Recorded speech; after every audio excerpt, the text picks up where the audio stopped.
Bismillahirrahmanirrahim. Assalamualaikum warahmatullahi wabarakatuh. Alhamdulillah, assalatu wassalamu ala rasulillah wa ala alihi wa ashabihi wa man tabi'ahum bi ihsanin ila yaumiddin wa ba'd. Kalau kita baca kebiasaan para salaf, datang bulan Ramadan, di antaranya Imam Malik bin Anas ya, radhiyallahu anhu. Beliau kalau datang Ramadan, kitab-kitab hadisnya ditutup. Beliau kan ngajar hadis di Masjid Nabawi. Artinya beliau liburkan majelis-majelis hadis, majelis pengajian. Beliau buka mushaf. Mushafnya dibuka, Pak. Padahal beliau hafal Quran. Karena memang beda ya baca Quran dengan hafalan, dengan melihat itu beda.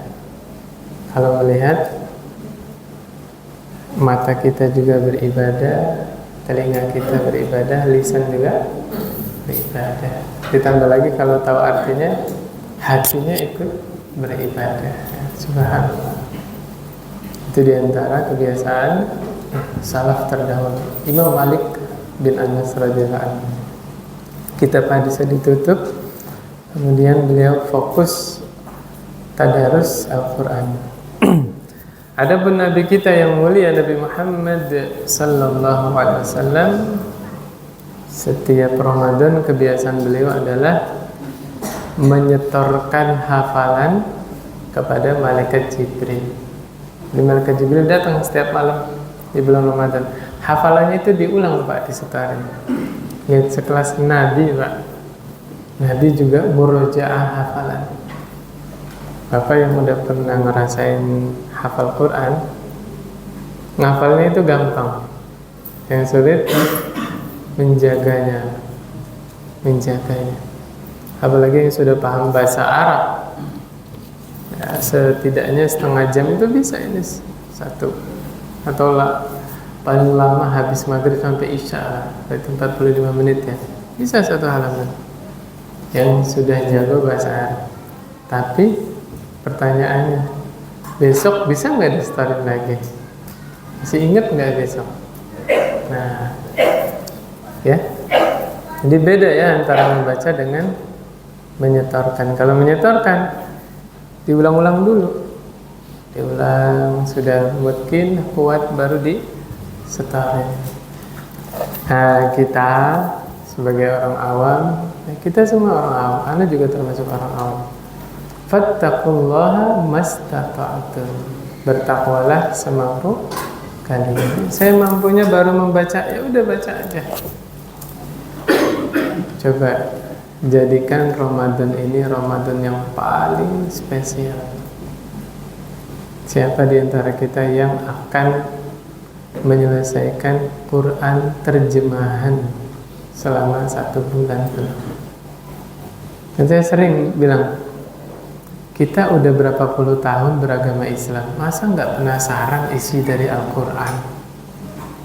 Sudah banyak menjadi sebab orang-orang kafir masuk Islam gara-gara membaca isi Al-Quran. Apa sih di dalam Al-Quran itu isinya? Nah, minimal sekali seumur hidup kita sudah pernah menyelesaikan, tahu artinya dari Al-Fatihah sampai An-Nas. Mudah-mudahan kalau sudah baca terjemahannya, nanti Bapak akan penasaran dengan tafsirnya.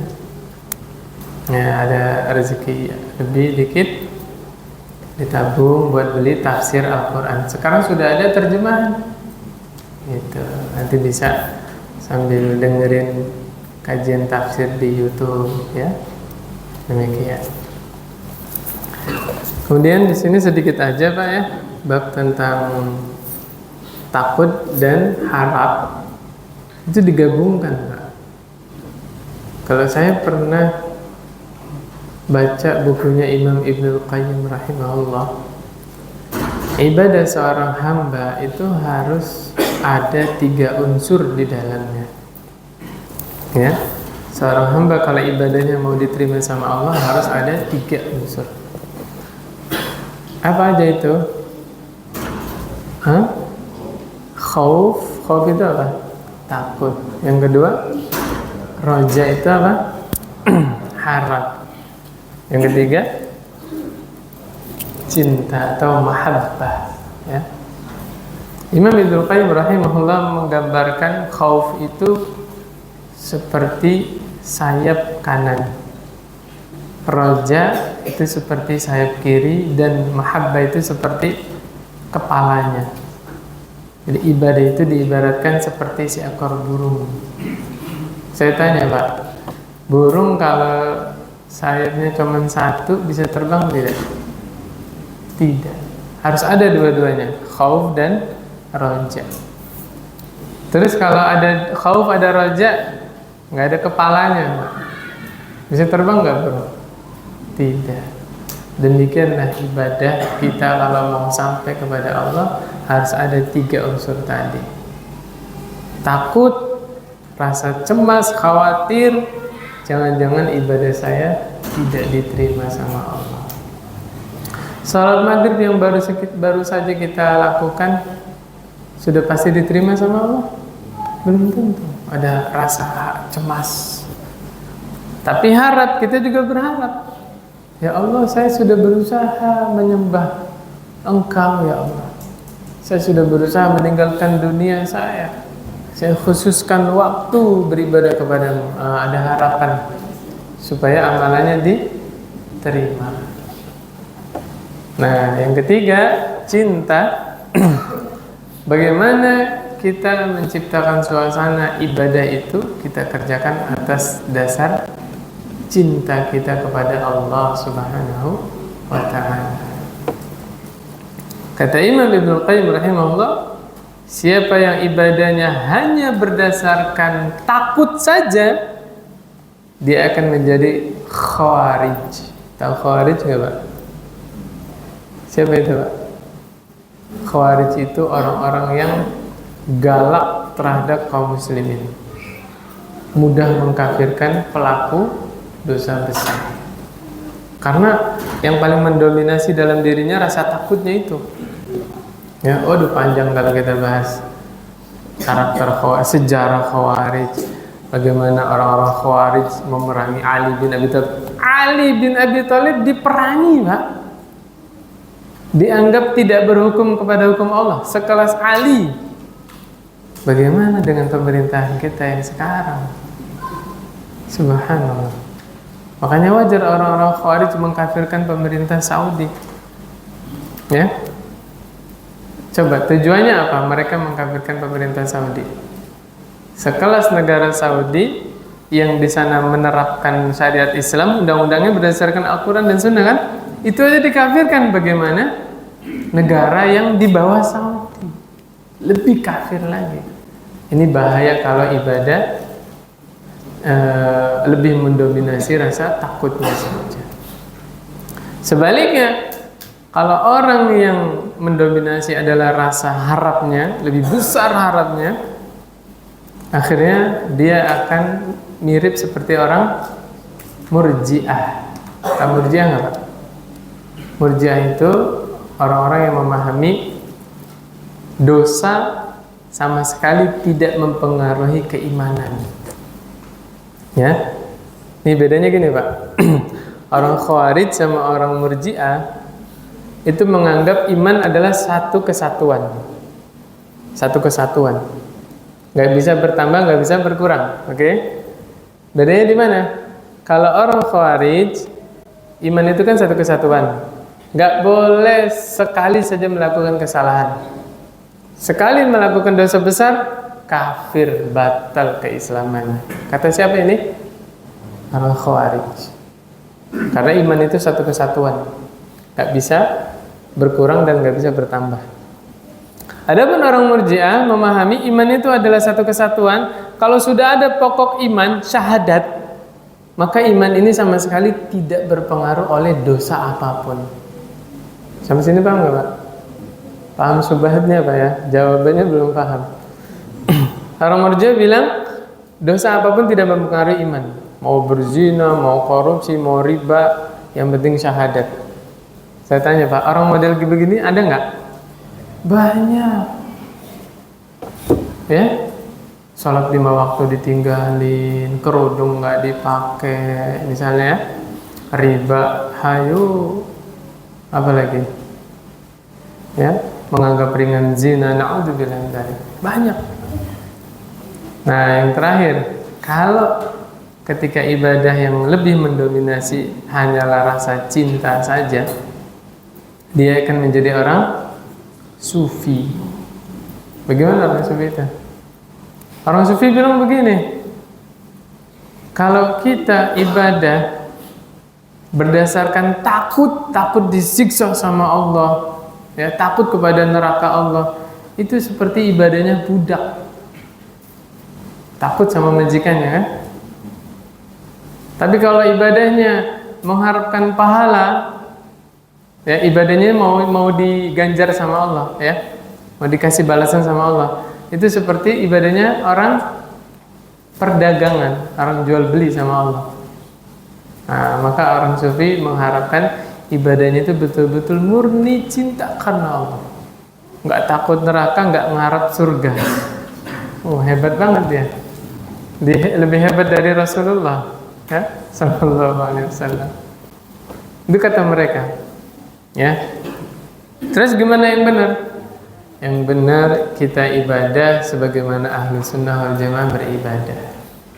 Kita beribadah karena kita takut Allah siksa orang-orang yang gak mau tunduk kepada Allah.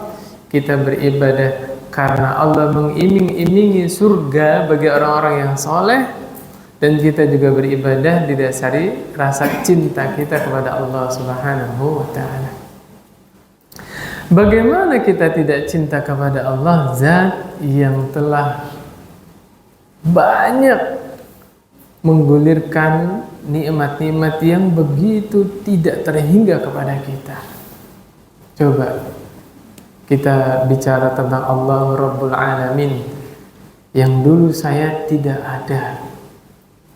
Kita semua nggak ada, Pak. Kemudian karena rahmat Allah, Allah adakan. Lihat, subhanallah. Tidak hanya itu, kita diciptakan menjadi sosok makhluk yang Allah bekali. Kita punya hati, punya perasaan, punya otak, punya pikiran. Subhanallah, luar biasa. Begitu agungnya Allah mengadakan makhluk yang namanya manusia. Terus kita tidak cinta kepada Allah. Allah yang mentakdirkan kita hidup, punya orang-orang yang kita cintai. Kita cinta kepada orang tua kita, kepada istri, kepada anak-anak kita, saudara-saudara kita seiman. Subhanallah. Terus kita nggak tumbuh di dalam diri kita cinta kepada Allah. Manusia macam apa kita? Apakah hati kita begitu keras sehingga kita ibadah tidak merasakan apa-apa? Sama sekali tidak merasakan apa-apa. Ya, mungkin hati ini begitu keras sehingga ketika sampai kepada kita informasi tentang saudara kita, di mana, Pak? Di Palestina. Ya, mungkin kalau kita dengar informasi tersebut kemudian tidak ada sama sekali perasaan sedih atau hati ini tidak teriris-iris. Mungkin hati kita telah keras. Apa yang membuat hati kita keras? Dosa dan maksiatnya. Na'udzubillah min dzalik. Nah, supaya hati kita tidak keras, ya, baca Quran. Kemudian sempatkan baca terjemahannya, ya. Ingat, Al-Quran Allah turunkan untuk diamalkan. Al-Quran Allah turunkan tujuan utamanya untuk apa, Pak? Diamalkan, bukan hanya sekedar bacaan. Monggo mau khatam Quran di Ramadan 2 kali, 3 kali, 4 kali, silakan. Tapi alangkah lebih baiknya ketika kita membaca sesuatu, kita tahu apa yang kita baca, ya. Nggak apa-apa bikin tim biar nggak bosen ya. 2 orang atau bertiga orang, yuk satu baca, satu nyimak, ya kan? Buka Quran terjemahannya, satu baca, satu nyimak, nggak masalah. Insya Allah bukan perkara yang baru ya, karena itu hanya wasilah ya. Dan kita tidak mewajibkan, tidak apa-apa, supaya tidak jenuh ya. Kalau sendirian, berapa Bapak sanggup baca Al-Quran kalau sendirian? 2 lembar udah nguap? Apa baru 3 lembar baru nguap? Hah? Balil insanu ala nafsihi basirah. Manusia itu lebih mengenal siapa dirinya ya, subhanallah. Itu surat Al-Qiyamah itu Pak. Allah yang bilang balil insanu ala nafsihi basirah. Gak usah kita cerita-cerita ke orang, sholat malam saya begini, bacaan Quran saya begini. Gak usah. Kita lebih mengenal siapa diri kita. Kita lebih tahu kalau kita baca Quran masih riya. Kita lebih tahu kalau kita sedekah masih mengharapkan pujian ya. Gak usah kita membanggakan diri di hadapan orang lain. Allah Subhanahu wa taala berfirman di dalam surah Al-A'raf, "Fala ya'manu makrallahi illal qaumul khasirun." Maka tidaklah merasa aman dari makar Allah kecuali orang-orang yang rugi. Tahu makar nggak? Makarnya udah jadi bahasa Indonesia ya? Orang mukmin tidak merasa aman dari makar Allah. Orang khasir, orang rugi, itu hidupnya merasa aman. Na'udzubillah min dzalik. Saya kemarin diundang takziah ya, di daerah PCI Tripolita. Saya bilang begini, Pak, Bu, lihat saudara kita yang sudah Allah panggil, meninggal kalau nggak salah jam 2 atau jam 3 dini hari. Saya bilang begini, abang ini yang sudah meninggal mengira atau menyangka tidak kalau sholat isya yang dia lakukan itu adalah sholat terakhir dia. Kita kepikiran nggak kalau sholat maghrib yang barusan kita kerjakan mungkin itu sholat terakhir kita, atau nanti sholat isya yang akan kita kerjakan bisa jadi itu sholat terakhir kita, karena yang namanya ajal itu datangnya tiba-tiba. Lihat, kita tinggal di kota Cilegon. Ada berapa pabrik di Cilegon, Pak? Seandainya Allah ingin menyiksa penduduk ini, Allah jadikan satu pabrik meledak, satu kota hancur, Pak. Kita tinggal di tepi pantai, Pak. Kalau Allah berkehendak, tinggal Allah perintahkan laut itu jadi tsunami, hancur kita, Pak, habis. Gak bisa lari. Kita juga tinggal dikelilingi oleh gunung-gunung.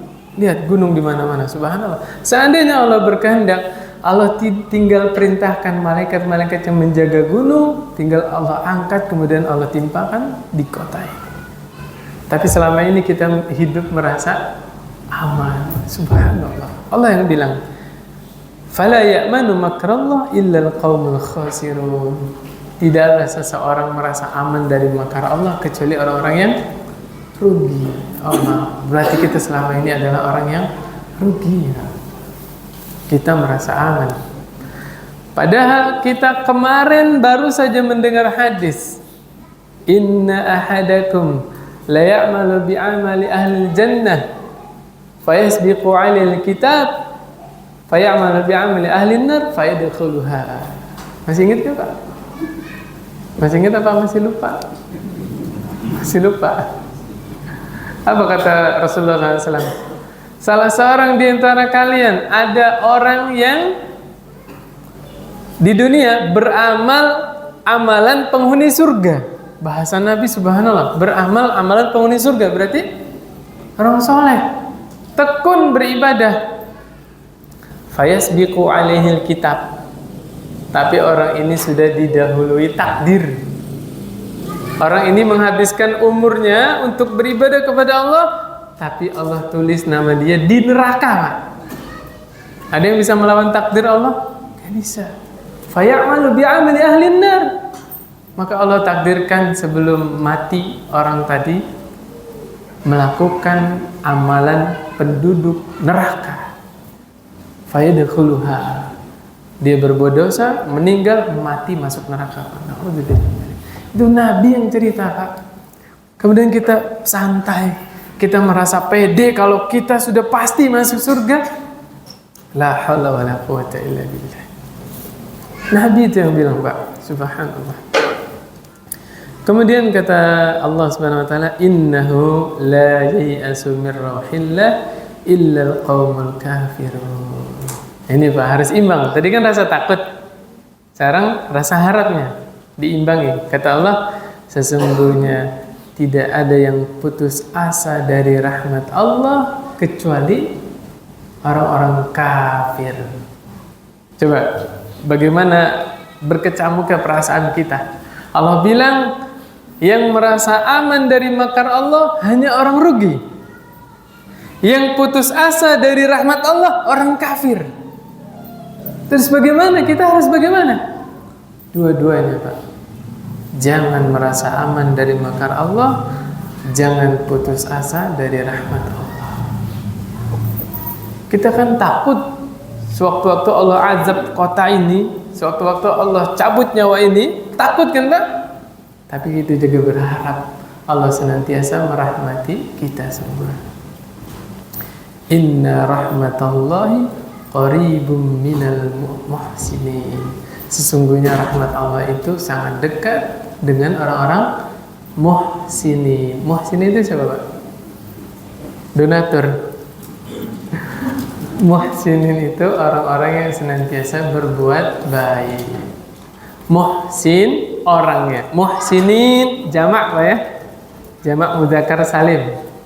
Kalau muhsin mufrad, ya, mufrad mudzakkar. Kalau muannas muhsinah, jamaknya gimana? Muhsinat. Belajar bahasa Arab ya. Seneng saya ngeliat bapak-bapak semangat belajar bahasa Arab di Al-Hanif. Malam apa, Pak? Malam Selasa. Subhanallah ya, semangat terus bahasa Arab. Ya. Muhsin orangnya, perbuatannya apa? Ihsan. Ya, ihsan. Apa itu ihsan? Ihsan itu apa, Pak? An ta'budallaha ka'annaka tarahu, fa in lam takun tara fa innahu yarak. Ihsan itu adalah engkau beribadah kepada Allah seakan-akan engkau melihat Dia.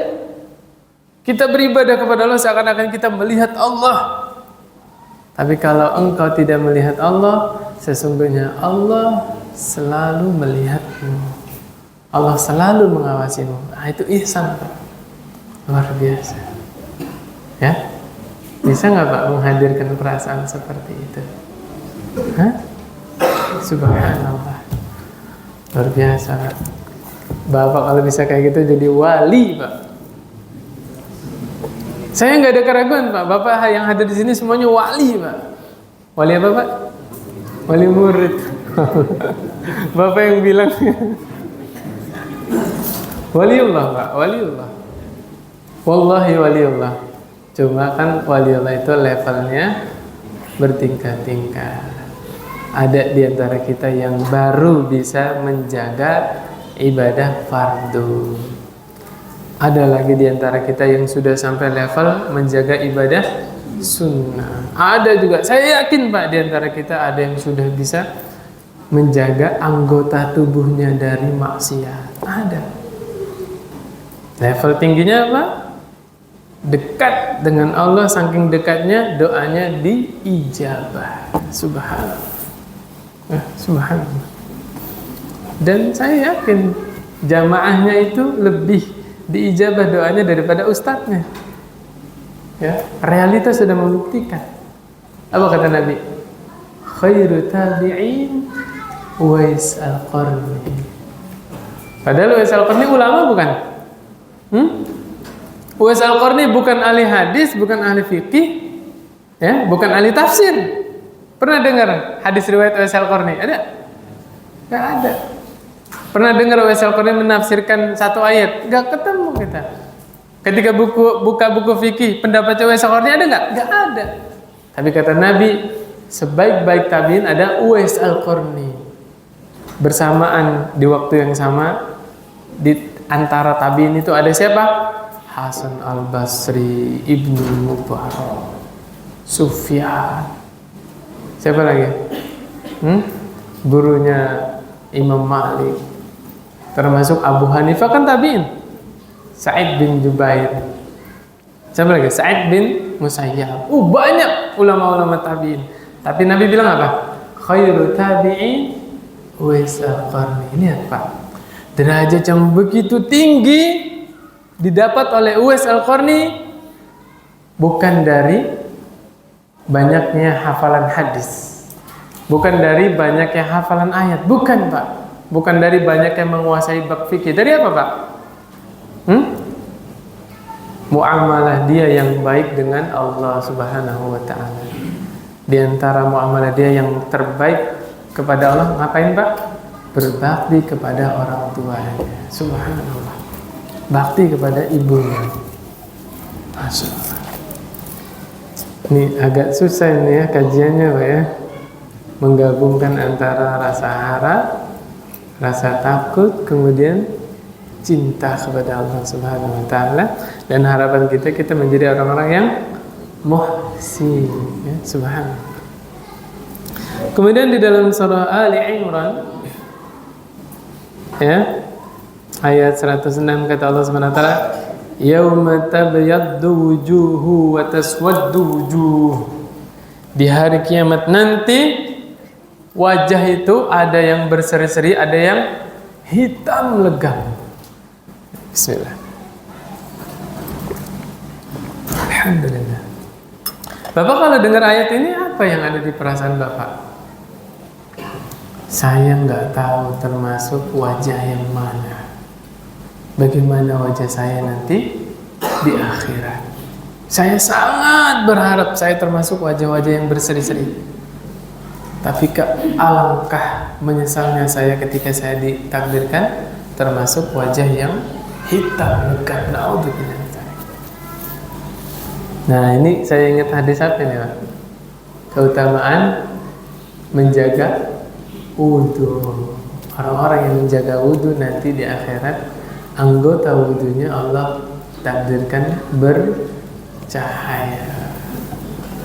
Itu makna menjaga wudu itu bukan wudu doang Pak, terus nggak sholat gitu. Ngawur itu.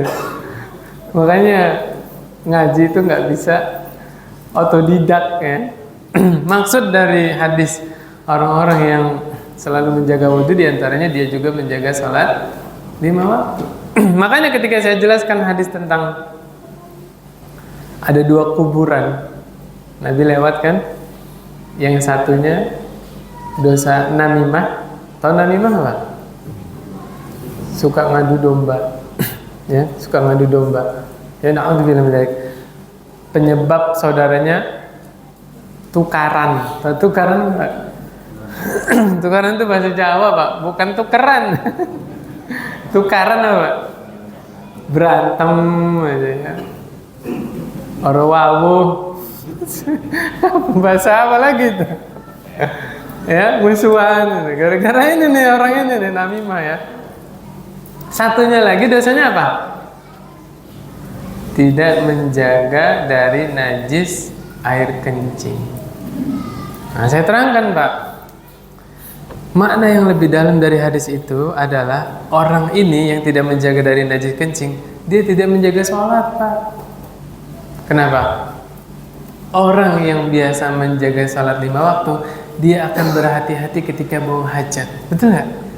Ini celana ini saya pakai buat sholat nih, baju saya pakai, jangan sampai terpercik najis. Betul nggak? Nah, itu maknanya Pak. Jadi bukan hanya kencing sembarangan, bukan. Ketahuan dari orang yang kencingnya sembarangan, nggak jaga dari najisnya, keciprat pakaiannya, dia tipe orang yang tidak perhatian terhadap sholatnya. Orang yang perhatian terhadap sholat itu subhanallah, wudhu saya harus sah, bagaimana caranya? Kain saya harus suci semuanya, bagaimana caranya? Itu orang yang perhatian terhadap sholat, ya. Subhanallah. Kemudian surah Al-A'raf ayat 167. Tadi saya mau bahas Ramadan, tapi kayaknya ini lambat ini pembahasannya. Ala kulli hal, kita masih ketemu sekali lagi ya, insya Allah, ya, mudah-mudahan. Ya, kata Allah Subhanahu wa taala, inna rabbaka lasari'ul iqab wa innahu laghafurur rahim. Sesungguhnya Rabbmu itu sangat cepat mengazabnya. Inna rabbaka lasari'ul iqab. Sesungguhnya Rabbmu itu kalau mau mengazab satu kaum sangat cepat. Ngeri ya, Pak. Bagaimana kalau kita sedang maksiat kemudian Allah azab? Takut kita. Tapi Allah hibur lagi ayat penutupnya, innahu laghafurur rahim. Sesungguhnya dia juga sungguh betul-betul yang maha pengampun lagi maha penyayang. Subhanallah. Ini nggak bisa dibantah, Pak. Yang namanya ibadah harus ada perasaan takut, harus ada perasaan harap. Banyak dalilnya. Ini dari tadi saya bacakan ayat ini, Pak, belum ke hadis. Kemudian kata Allah Subhanahu wa taala, innal abrara lafi na'im wa innal fujjara lafi jahim. Innal abrar. Abrar apa artinya, Pak? Orang-orang yang banyak berbuat baik. Ya, bagus tuh namanya Abror. Cucunya bapak ini namanya Abror. Artinya apa? Orang yang banyak berbuat baik. Subhanallah. Abror, ya. Sesungguhnya orang-orang yang abror, orang-orang yang banyak berbuat baik, lafi na'im, sungguh mereka di dalam banyak kenikmatan. Na'im. Ada ulama yang berpendapat bahwa na'im itu salah satu nama surga. Jannatun na'im, ya kan? Jannatun na'im, ya kan? Ada kan? Surga na'im. Di antara makna na'im di sini adalah saking banyaknya kenikmatan, makanya disebut tempatnya apa? Na'im, ya. Ada yang namanya na'im ya? Pak Na'im. Pakai ain, Pak. Na'im. Kalau pakai hamzah na'im artinya apa? Tidur. Loh, serius? Na'im orang yang tidur. Na'im banyak kenikmatan. Makanya apa problemnya kalau kita ngasih nama di Indonesia begitu tuh. Kasih nama anaknya siapa? Na'im. Di sekolah sama gurunya dipanggil Na'im. Akhirnya muridnya tidur di kelas. Allah. Doa dari gurunya sendiri. Banyak tidur ya, Allahu Akbar. Padahal harapan orang tuanya itu sangat besar ya, na'im. Ya mudah-mudahan di dunia dia hidupnya banyak kenikmatan, di akhirat lebih-lebih lagi kan begitu. Wa innal fujjara lafi jahim. Dan orang-orang yang fujjar, tahu fujjar enggak? Fujjar, fajir itu sama. Artinya orang yang banyak berdosa. Lafi jahim, sungguh betul-betul di dalam neraka jahim. Na'udzubillah. Na'udzubillah. Saya mau tanya sama bapak-bapak, orang yang enggak sholat nanti tempatnya di mana, Pak?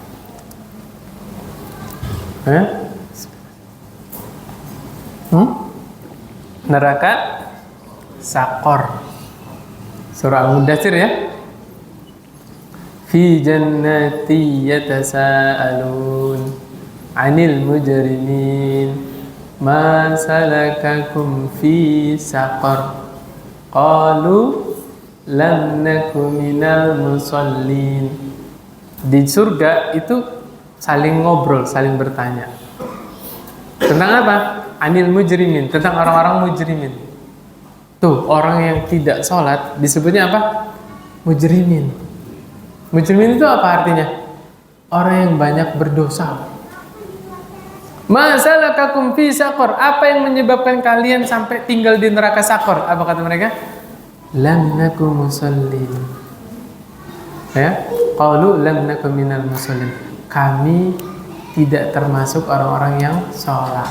Na'udzubillah. Na'udzubillah. Orang yang tidak sholat tempatnya di mana, Pak? Di neraka Sakor. Ada lagi ayat yang unik, Pak. Allah doakan orang-orang yang sholat kecelakaan. Fawailul lil musallin. Celakalah bagi orang-orang yang sholat. Ya, orang yang nongkrong di jalan, nih ada ayat nih, ente sholat aja masih celaka loh, jangan songong gitu. Lah kan kita logisnya ya, yang sholat aja belum tentu selamat, gimana yang nggak sholat? Kan ke situ logikanya, dia malah bahagia. Orang yang sholat tuh masih celaka ya. Makanya lanjutinnya, alladzina hum an sholatihim sahun. Orang yang bagaimana? Orang yang celaka sholatnya, yang lalai dari sholatnya. Ini belajar bahasa Arab lagi nih Pak. Di situ an artinya apa? Dari. Allah nggak bilang fi, iya nggak? Kalau Allah bilang alladzina hum fi sholatihim sahun, waduh kita semua kena Pak. Orang yang lalai di dalam sholatnya. Allahu Akbar. Siapa yang nggak lalai di dalam sholatnya? Makanya subhanallah begitu detail bahasa Arab, begitu detail Al-Quran. Allah bilang apa? An. Orang yang lalai dari sholatnya. Bagaimana orang yang lalai dari sholatnya? Yang pertama, melalaikan waktunya. Sholat zuhur 2:30. Masuk ke ayat ini, hati-hati. Sholat asar 5:30. Sholat maghrib jam 7. Jam 7 pagi lagi. Kesiangan. Allahu Akbar. La ilaha illallah. Hati-hati nih Pak. Ada lagi melalaikan syarat rukun sholat. Ya itu orang yang buru-buru sholat. Orang buru-buru kan nggak dapat rukun apa itu? Tumaknina. Nah itu yang dimaksud celaka di situ Pak. Allah itu adil. Masa orang udah berusaha sholat dengan baik, berusaha menunaikan semua rukun sholat masih celaka? Ya enggak lah. Makanya kalimatnya di situ apa? An, bukan fi. Tuh nikmat nggak Pak kalau ngerti bahasa Arab? Belajar bahasa Arab luar biasa, seru loh bahasa Arab. Tanya sama bapak-bapak yang duduk di malam Selasa. Seru beneran. Subhanallah. Di sini juga ada ya? Di Rakata juga ada? Dulu ada ya? Ya subhanallah. Ya, fattaqullaha mastata'tum ya. Bertakwalah semampu kalian ya. Emang nggak mudah Pak. Belajar bahasa itu nggak gampang ya. Nggak gampang. Ya sebelum belajar bahasa, belajar bahasa Sunda dulu lah. Bahasa Jawa dulu. Oh gini nih, ada grammarnya kan ya? Nggak ngerti saya. Bahasa Sunda ada grammarnya Pak? Hah? Paling ini ya, bebasan itu ya. Kalau sama orang tua bahasanya begini, kalau sama sebaya, bener nggak sih? Sama sebaya beda, sama anak kecil beda, sama orang tua beda. Paling itu ya. Lanjut lah ya. Lanjut apa tutup nih? Azan masih aman? Oke lanjutin ya. Yang berikutnya surah Al-Qari'ah. فَأَمَّا مَنْ ثَقُلَتْ مَوَازِينُهُ فَهُوَ فِي عِيشَةٍ رَاضِيَةٍ. Tahu artinya Kak? Berapa puluh tahun kita dengar ayat ini sampai sekarang nggak tahu artinya. Nggak ada, gemes tak sama diri sendiri nih. Ya Allah, saya jadi orang Islam berapa puluh tahun nggak tahu artinya ini. Ini bahasa-bahasa memotivasi lah ya. Sama sekali tidak ada merendahkan siapapun. Fa'amma man saqulat, saqulat itu apa? Berat. Ya, maka siapa yang berat mawazinuhu, timbangannya, maksudnya amal dia ketika ditimbang berat. Fahuwa fi 'ishatir radiyah. Yang berat amal timbangan kebaikannya, maka dia fi Aisyah. Aisyah artinya apa? Kehidupan. Aish itu artinya kehidupan. Aisyatir radiyah. Radiyah apa artinya? Penuh dengan kepuasan. Allah Akbar. Allah beri kepuasan, kehidupan yang penuh dengan kepuasan. Siapa ini? Orang yang berat timbangan amalan kebaikannya. Tuh Pak, Allah janji, Allah puaskan orang-orang ini. Dengan istri-istrinya di surga nanti puas. Dengan rumahnya di surga nanti puas. Pelayanan ada yang ada di surga dia puas. Ya, subhanallah. Luar biasa Pak. Kan kita bahagia kalau hidupnya puas kan Pak? Iya nggak? Subhanallah. Coba Bapak ke suatu pondok dahar. Pondok dahar itu apa? Pondok dahar. Rumah makan. Makanannya lezat, pelayannya ramah-ramah, harganya murah. Atau bahkan dibayarin lah sama orang. Puas nggak Pak? Puas Pak. Puas. Kalau bisa, kalau boleh, orang yang bayarin itu yang traktir dicium tangannya itu. Wah, jazakallahu khairan, masya Allah. Karena puas ya. Diajak ke tempat makan gratis, diajak agak sendiri lagi sama keluarganya. Bawa ya orang tuanya, istrinya, anaknya, masya Allah. Itu di dunia Pak, kayak begitu kita merasa puasnya. Bagaimana di surga nanti? Allah. Makanya Pak, sabar. Sabar apa ini Pak? Sabar di atas ketaatan kepada Allah, sabar menjauhi kemaksiatan, sabar ketika Allah uji, ketika dapat musibah. Pegang Pak, saya ibadah kepada Allah itu sangat sebentar. Sampai kapan? Sampai meninggal. Kalau malam ini saya meninggal, berarti saya ibadah cuma sampai nanti malam. Kalau besok pagi saya meninggal, berarti ibadah saya cuma sampai pagi. Sabar, Allah kasih kehidupan yang sangat puas. Ya, kita lanjutkan Pak ya. Tadi sampai mana Pak? Sabar ya. Hendaklah kita menjadi hamba Allah di dunia ini, ditingkatkan lagi kesabaran. Sabar, kita ibadah itu hanya sebentar. Nanti bentar lagi tarawih Pak. Imamnya agak panjang bacaannya, sabar. Ingat ini Pak, ingat ya. Jangan dehem-dehem di sana ya. Loh, nanti bacaan imamnya salah bukan? Sabar aja, sabar ya. Kapan waktu kita buru-buru pengen selesai sholat, ingat Pak, saya diciptakan oleh Allah, tujuannya adalah supaya menyembah Allah. Urusan yang lain nanti. Gitu ya. La ta'khudhu sinatun wa la naum. Allah itu enggak ngantuk, Allah itu enggak tidur. Allah ngeliatin kita Pak, pas kita lagi sholat Pak. Ya, subhanallah. Nah, kemudian berikutnya, wa amma man khaffat mawazinuh. Adapun orang-orang yang ringan timbangan kebaikannya, ya. Ringan Pak, gimana enggak ringan?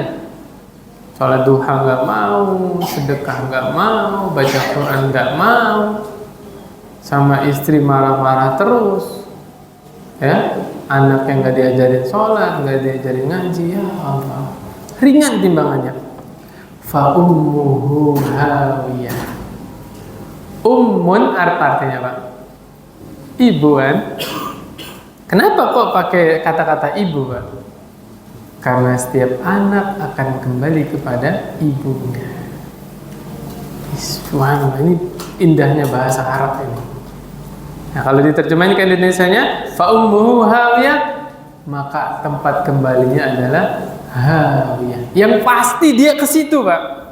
Anak pasti nyari ibunya, ya nggak?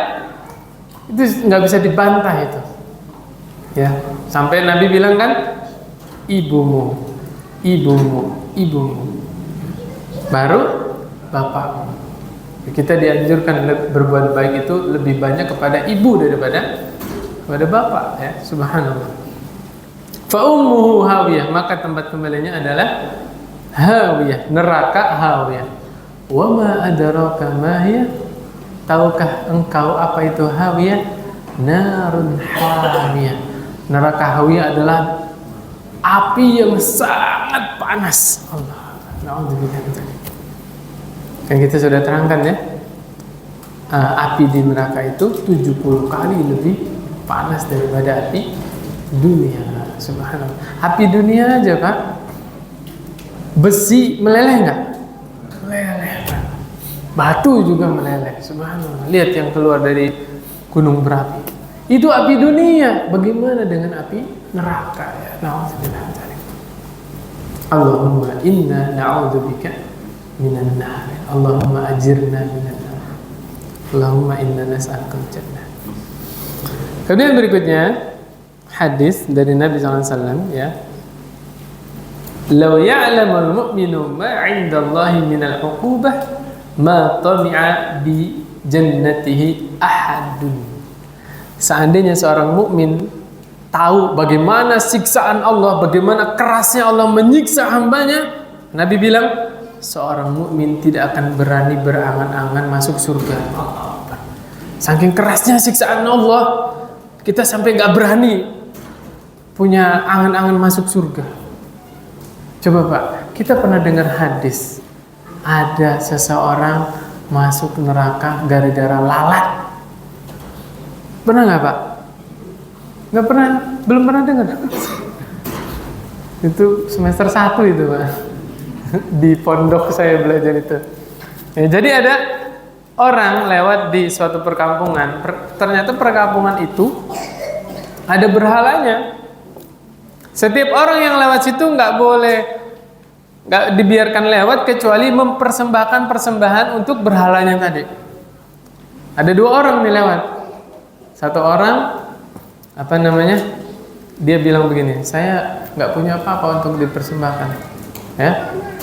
Persembahkan walau zubabah, walaupun seekor lalat, persembahan untuk Tuhan kami, kata orang itu ya. Akhirnya karena dia pengen selamat lewat, dibiarkan lewat, dia tangkap seekor lalat, dikorbankan untuk berhala tadi. Sedangkan orang yang kedua, dia nggak mau mempersembahkan kepada selain Allah, nggak mau dia. Dipenggal Pak orang ini Pak. Maka Nabi SAW bersabda, orang yang dipenggal ini dapat surga, orang yang mempersembahkan lalat buat berhala tadi masuk neraka. Na'udzubillah min dzalik. Sesaji. Ya, hanya mempersembahkan lalat untuk berhala, dia bisa masuk neraka Pak. Selamanya Pak, syirik akbar. Bagaimana kalau bikin sesaji yang lebih dari lalat? Bahkan rutin, la haula wala quwata illa billah. Na'udzubillah. Tapi lanjutannya Pak, ya kata Nabi SAW, "Lau ya'lamul kafir ma 'indallahi minar rahmah ma qanita min jannatihi ahadun." Qanata. Seandainya seorang kafir tahu bagaimana rahmat yang ada di sisi Allah, maka tidak ada satu orang kafir pun yang putus asa dari mengharap surga Allah. Kebayang nggak Pak? Ingat hadis kemarin yang saya sampaikan, ketika Nabi didatangkan tawanan perang, di antara mereka ada seorang ibu mencari bayinya. Masih ingat nggak Pak? Pas ketemu bayi itu didekep langsung disusuin Pak. Naluri seorang ibu Pak, kalau ketemu bayi itu langsung ingin menyusuinya. Nabi melihat kejadian itu bertanya kepada para sahabat, mungkin nggak ibu ini akan membuang anaknya ke dalam api? La wallah, kata para sahabat, demi Allah tidak mungkin. Apa kata Rasulullah SAW? Lallahu arhamu bi'ibadihi min hazihi biwaladiha. Kalau ibu ini nggak mungkin, ibu ini mustahil membuang anaknya kepada api, Allah sungguh lebih sayang lagi kepada hamba-hambanya daripada kasih sayang ibu ini kepada bayinya. Subhanallah.